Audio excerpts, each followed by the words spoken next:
حضرت ابو ہریرہ رضی اللہ تعالیٰ عنہ سرکار فرماتے ہیں، جو صالحین ہیں، متقی ہیں، پرہیزگار لوگ ہیں، اللہ کے وہ مرد مجاہد ہیں، زہد و تقوی اختیار کرنے والے ہیں، عابد و زاہد موجود ہیں،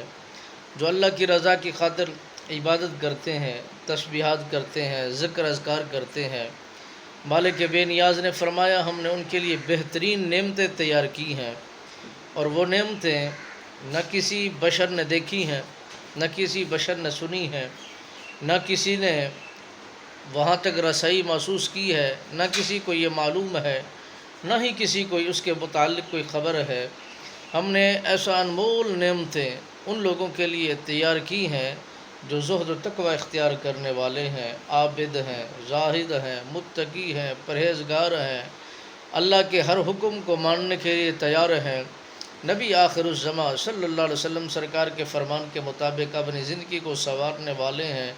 یہ نعمتیں انہی کے خاصہ ہیں، انہی کے لیے تیار کی گئی ہیں، اور قیامت کی صبح انہی کو عطا کی جائیں گی۔ جب وہ دیکھیں گے تو بارگاہ خداوندی میں عرض کریں گے، مولا کاش کہ ہمیں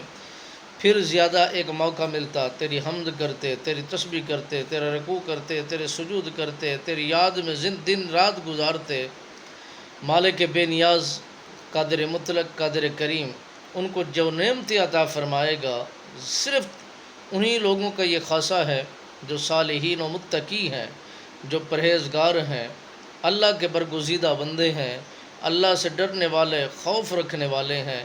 برگزیدہ ہیں، متقی پرہیزگار ہیں۔ مالک بے نیاز نے ان کے لیے بہترین نعمتوں کو سنوار رکھا ہے۔ قیامت میں انہیں عطا کیا جائے گا، اور پھر ان کی ساری تھکن ختم ہو جائے گی،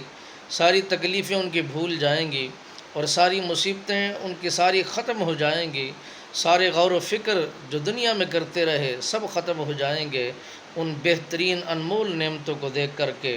جب ان کو کھائیں گے، پئیں گے، انہی کے تحت زندگی کو بسر کریں گے، تو سارے دکھ و غم سب ختم ہو جائیں گے۔